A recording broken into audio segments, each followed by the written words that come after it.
हम लोग इससे पहले देखे थे, इसीलिए पहले देखे थे दिल्ली सल्तनत से पहले क्या तुर्क आक्रमण है ना, तुर्कों का आक्रमण देख लिए थे। अब देखते हैं तुर्कों के आक्रमण के बाद है ना, तुर्कों के आक्रमण के बाद भारत पे किस सल्तनत की स्थापना हुई? दिल्ली सल्तनत है ना, दिल्ली सल्तनत। आइए दिल्ली सल्तनत जो चला 1206 से लेकर 1226 तक, 1526 तक, 1206 से लेकर 1526 ईस्वी तक चला। इसमें दिल्ली सल्तनत में सबसे पहले आता है ममलुक वंश। कौन सा?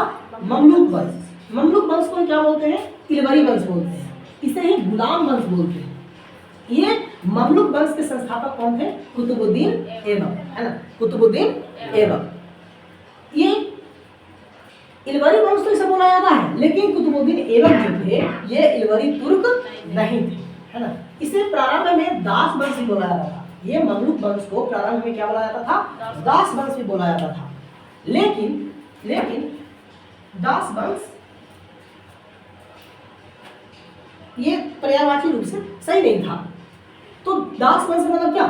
जन्मजात दास है ना, जन्मजात दास। और ममलुक का अर्थ होता है कि स्वतंत्र माता पिता की संतान, स्वतंत्र माता पिता की संतान।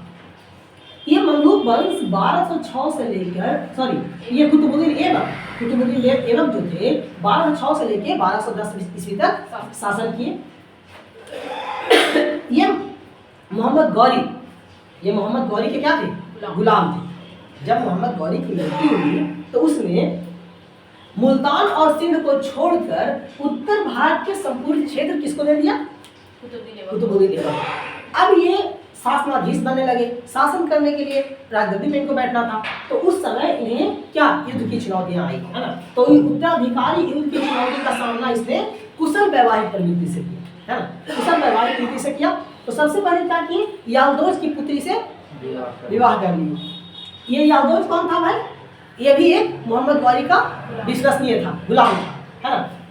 तो ये याल्दोज की पुत्री से विवाह कर लिया। दूसरा, ऐबक ने अपनी बहन का विवाह कुवाचा से कर दिया। किससे कर दिया? कुवाचा से। ये कुवाचा भी कौन था? सिंध क्षेत्र का था, और ये भी इसको सिंध क्षेत्र मिला था कुवाचा को। और ये भी एक गौरी का क्या था? गुलाम था, मोहम्मद गौरी का गुलाम था।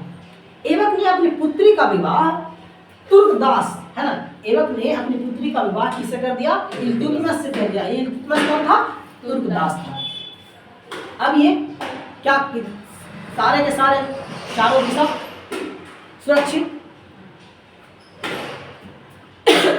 इसने न तो अपने नाम से खुतबा पढ़वाए और न ही सिक्के चढ़वाए। इसने कभी भी सुल्तान की पदवी धारण नहीं की। कुतुबुद्दीन ऐबक ने कभी सुल्तान की पदवी धारण नहीं की। इसने ना तो अपने नाम से सिक्के चलवाए और न ही खुतबा पढ़वाए।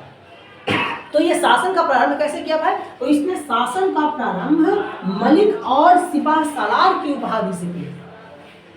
कुतुबुद्दीन ऐबक ने शासन का प्रारंभ मलिक और सिपाह सालार की उपाधि से शासन प्रारंभ किया। ये जो ममलुक वंश है, प्रारंभ में किसके द्वारा प्रस्तावित है? हबीबुल्लाह के द्वारा है ना। ममलुक वंश हबीबुल्लाह द्वारा क्या था? प्रस्तावित है। कुतुबुद्दीन ऐबक गरीबों के प्रति दया भाव रखता था। कुतुबुद्दीन ऐबक गरीबों के प्रति क्या रखता था? दया भाव रखता था। इसलिए इसे क्या कहा गया? हातिम कहा गया है ना। कुतुबुद्दीन ऐबक को हातिम क्यों कहा गया? गरीबों के प्रति दया भाव रखने के कारण। इसे लाख बख्श कहा जाता था है ना। कुतुबुद्दीन ऐबक को क्या कहा जाता था? लाख बख्श कहा जाता था। क्यों? क्योंकि लाखों का दान देता था है ना, लाखों का दान करता था, इसलिए इसे लाख बख्श कहा गया। इसे कुरान खां की उपाधि धारण है ना। इसे कुरान खां की उपाधि मिली है। क्यों? क्योंकि इसने पूरा का पूरा कुरान याद कर रखा था। इनके दरबार में, कुतुबुद्दीन ऐबक के दरबार में मिनहाज उल सिराज रहते थे और हसन निजामी रहते थे है ना। मिनहाज उल सिराज रहते थे और हसन निजामी रहते थे। और ये मिनहाज उल सिराज पे इनकी रचना क्या थी? तबकात ए नासिरी। और हसन निजामी का रचना क्या था? ताजुल नासिर है ना। कुतुबुद्दीन ऐबक महोदय ने 2.5 दिन का झोपड़ा मस्जिद का निर्माण किया है ना। क्या? 2.5 दिन का झोपड़ा। ये माना जाता है कि एक विद्यालय के स्थान पे इसे बनाया गया है।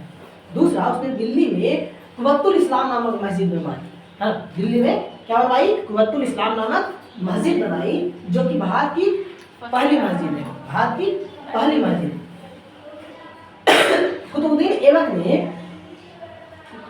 कुतुब मीनार बनवाई, लेकिन उन्होंने इसे पूरा नहीं किया। अतः इसे पूरा किसने किया, इल्तुतमिश ने। इल्तुतमिश कौन था, इनका दामाद था, है ना। अब वो तुर्कदास था। 1210 ईस्वी में है ना, लाहौर में, कहाँ, लाहौर में चौगान खेलते समय घोड़े से गिरकर इनकी मृत्यु हो गई, है किनकी, कुतुबुद्दीन ऐबक की। और ऐबक का मकबरा कहाँ बनाया गया, लाहौर में। कुतुबुद्दीन ऐबक ने अपनी राजधानी भी कहाँ बनवाई थी, लाहौर में। तो ये सारी की सारी बात समझ में आई, ठीक है। आज के लिए इतना ही।